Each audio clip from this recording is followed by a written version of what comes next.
Today on CityCast Chicago, it's almost October, and that means federal student loan payments are starting back up after a pandemic pause. As someone with tens of thousands of dollars in student loans, it's probably the scariest thing coming out of Halloween season. So I called WBEZ higher education reporter Lisa Phillip to walk me through everything we need to know before the bills start piling back up. It's Monday, September 25th. I'm Jacoby Cochran, and this is what Chicago's talking about.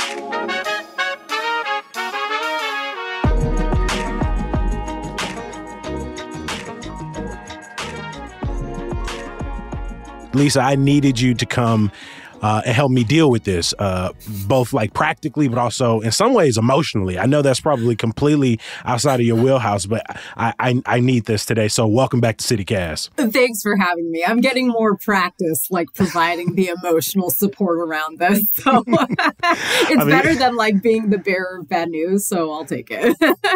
September wasn't all earth, wind, and fire in the end of the summer. Interest has also been accruing throughout the month. Repayments are supposed to start next month for borrowers who maybe haven't made a payment in the last few years. I'm not going, out myself too much here, but what's the first thing what should we be doing?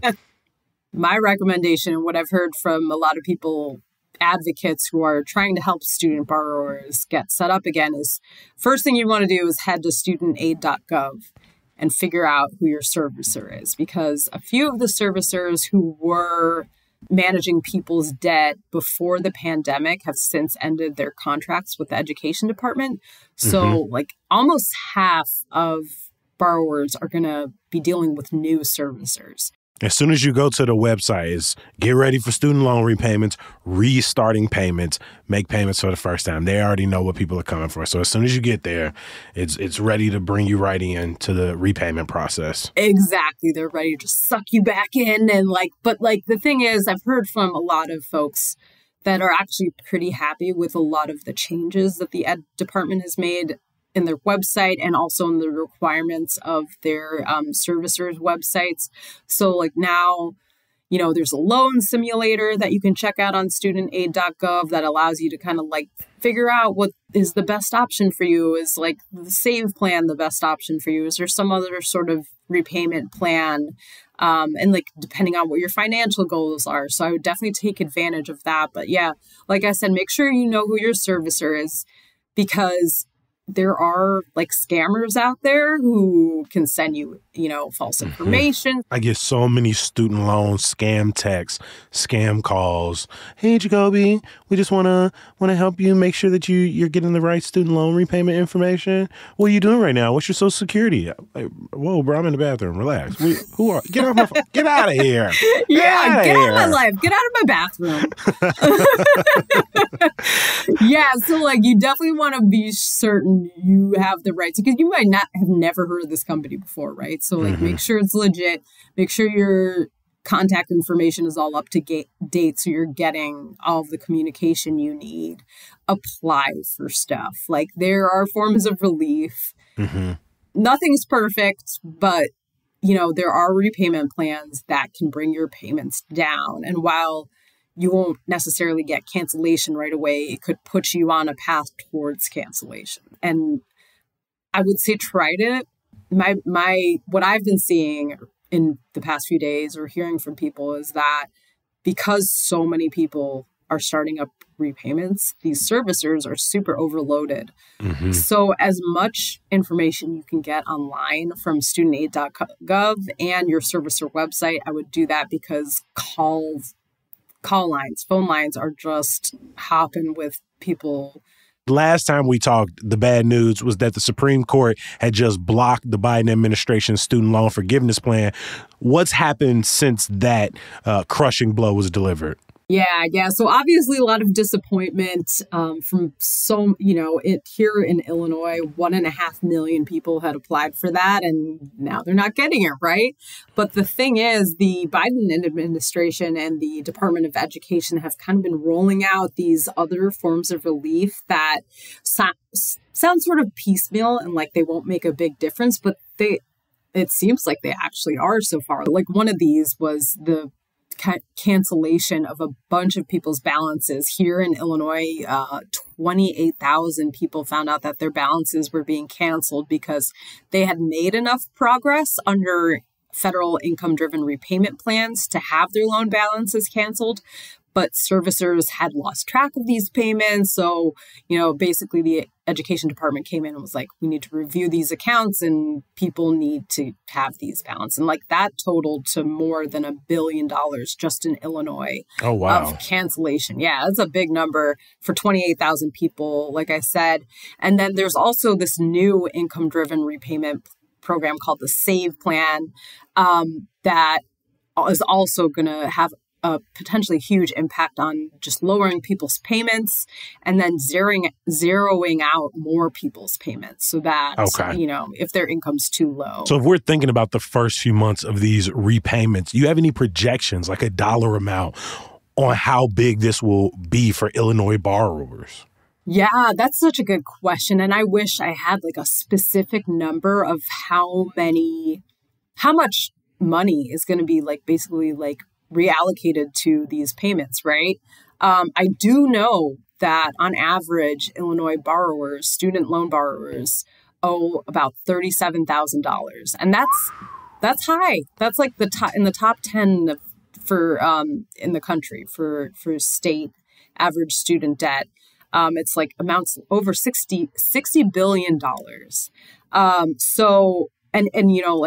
More than 1.5 million Illinois residents owe federal student loan debt. So that's a whole bunch of people that haven't had to make payments for 3 years, and now they're getting back onto it. And we're going to see how that impacts, spending, their financial decisions, how many people. Biden has kind of an on-ramp to avoid default for a lot of people, but that only lasts for 12 months. So some of these effects might be delayed, but we'll see how many more people potentially are going into default as a result, because costs are still inflated. Exactly. And wages haven't caught up with that, right? Do we have any ability to track, in Illinois and Chicago, how much people will have to reallocate towards student loan repayments, how that will impact local business, local economy, how much people will spend on other things they need, the other resources in their life? Yeah, that's such a good question. All I have right now are, individual anecdotes. We've heard from 300 plus people in recent days just about what kinds of changes they're going to have to make and also what the payment pause allowed them to do. People were able to buy homes, people were able to start families. And now maybe they're looking at balancing the costs of maintaining that home with these payments again, right? Yeah. Or paying for daycare costs. And none of those costs are going down. So I think time will tell how people are managing and what kind of cuts they're making in other areas of their life to make this happen. ABC Friday. It just takes one great idea to change your life. Shark Tank returns for its 15th season. I didn't know I was going to cry right now. With new guest sharks, Jason Blum of Blumhouse, Michael Rubin of Fanatics, and Candace Nelson of Sprinkles Cupcakes. I'm going to make you an offer. On a scale of 1 to 10. I've never seen anything like this on Shark Tank. This season is a 15. I totally believe in you. Shark Tank premieres Friday on ABC and stream on Hulu. Earlier in the conversation, you mentioned the new SAVE plan. Can you say more about actually how that works and how many people could it potentially cover? Yeah. So according to the education department, this could help 20 million Americans.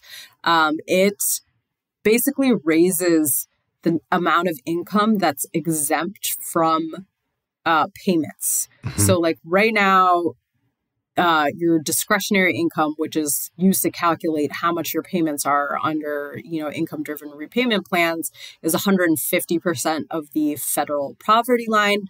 The SAVE plan increases that to 225%. So a lot more people will qualify for $0 payments. The Ed Department's thinking that's 1 million more low-income borrowers will be able to make these $0 monthly payments. The other thing that I think is huge about this, especially based on so much of what I've heard from borrowers is this frustration around their balance growing, despite the fact that they've been making payments for years and they owe exponentially more money than they did, right, when they first graduated. So under the SAVE plan, any monthly interest that your payment doesn't cover gets wiped away instead of collecting on your balance. So like, let's say you make a $30 payment, the $30 monthly payment, but your monthly interest is $50. That $20 of interest gets wiped away. Okay. And yeah, so that's pretty huge because your balance isn't going to continue to grow and grow. And also these payments count towards eventual cancellation. So like 20 years of making payments, and a lot of people have already been making payments. After 20 years, you will have your balance canceled. But also, for a lot of folks, these changes will lower your payment by 40%, your monthly payment. Okay. So that is a potentially huge relief for people. Basically, anyone with federal undergraduate and graduate subsidized and unsubsidized loans are eligible To apply. So, Okay.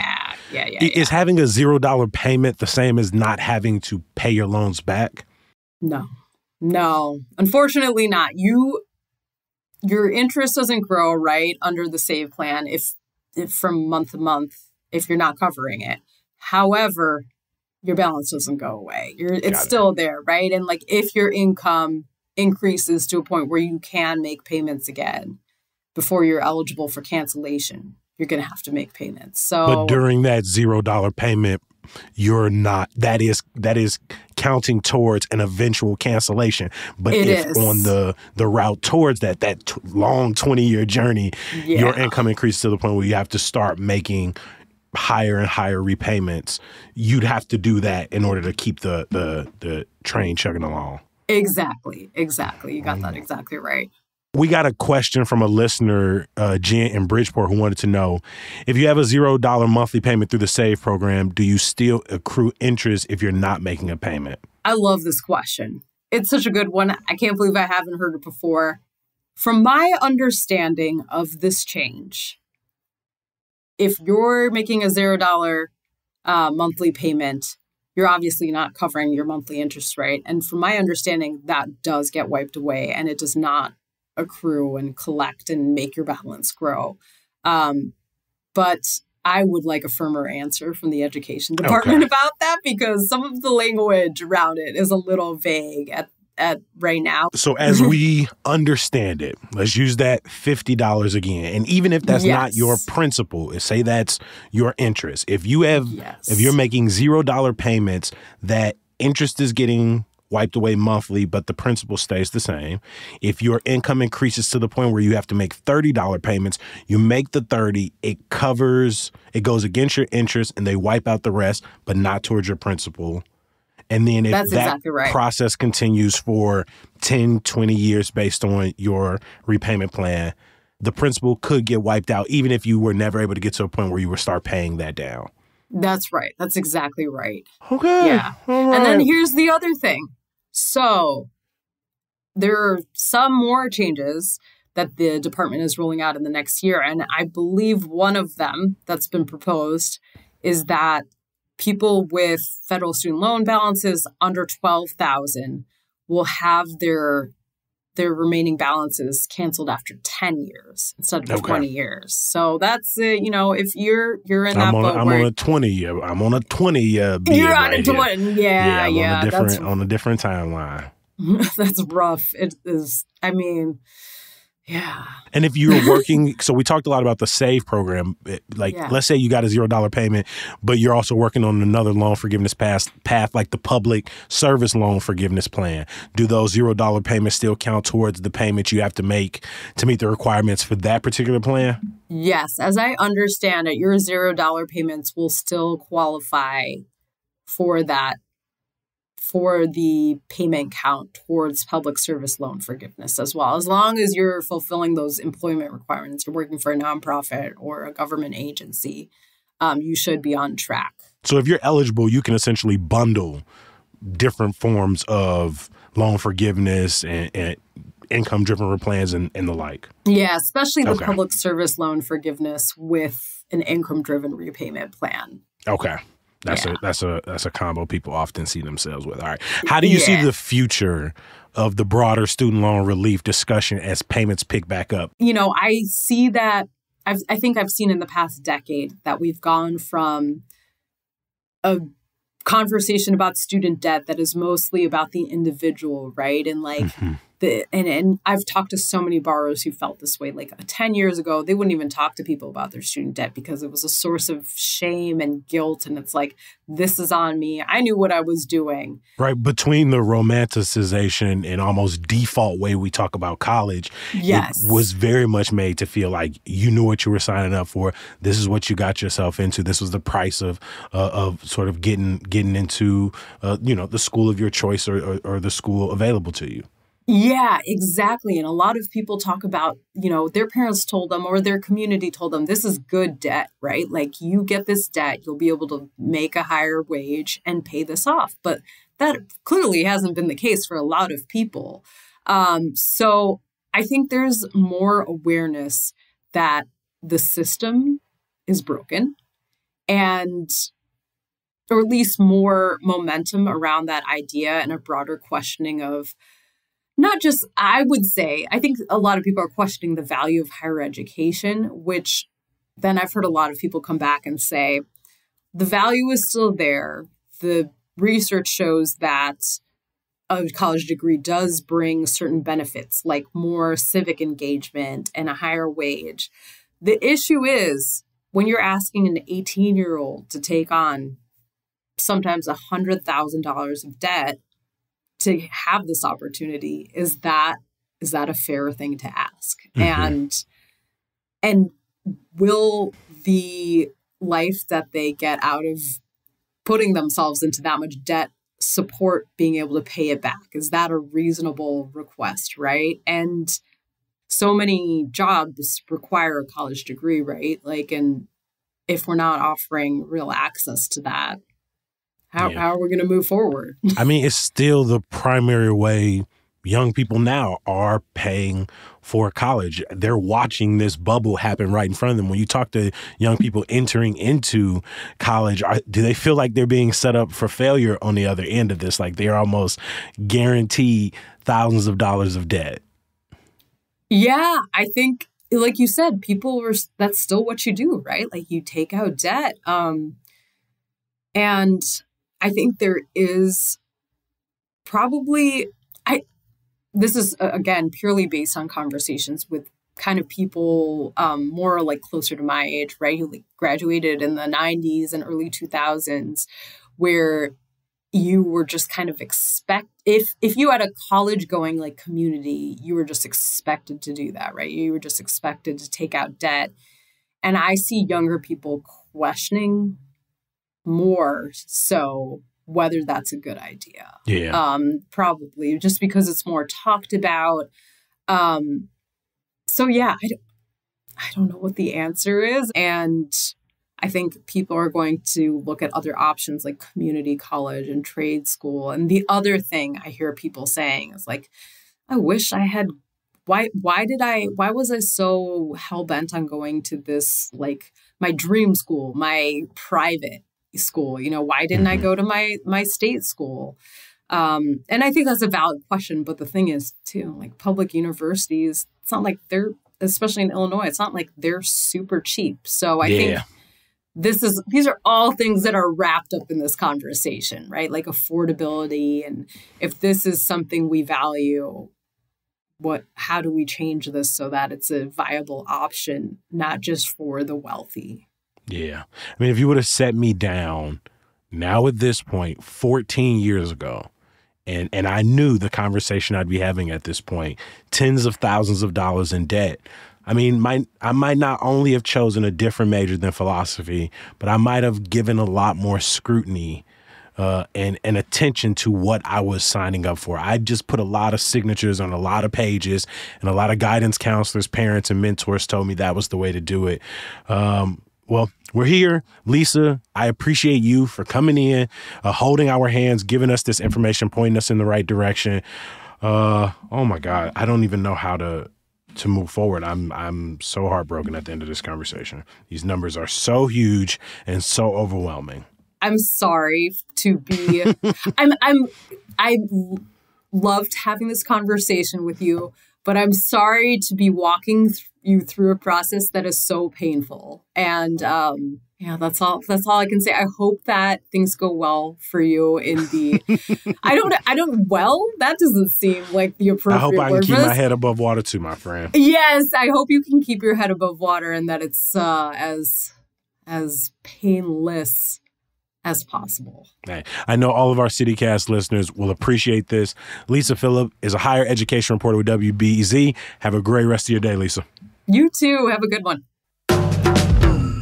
Before I let you go, for a little more news, including a quick explainer on the Biden administration's expansion of temporary protective status for newly arriving Venezuelan asylum seekers, head over to our daily newsletter, Hey Chicago, at chicago.citycast.fm, and subscribe now for the latest in news and events. And some good news.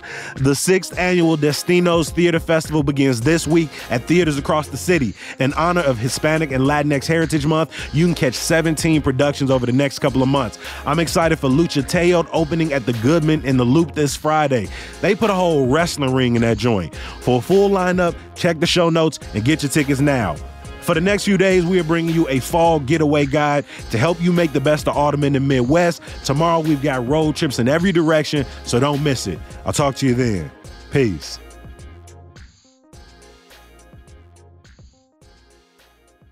And put us on them glasses. When you get them glasses. So, it's this website called Zilul. I might have asked you this last time we talked, I feel. Yeah, they have incredible glasses, but they're also very affordable. Where are yours from? Nice tortoise from Zenny. So from the Z family. I have to be really careful with them. Really careful. Oh, like they're delicate. Yeah, they're very delicate. Oh, these are not. Like my 3-year-old has like worn them extensively, probably stepped on them a few times, and they've somehow made it. So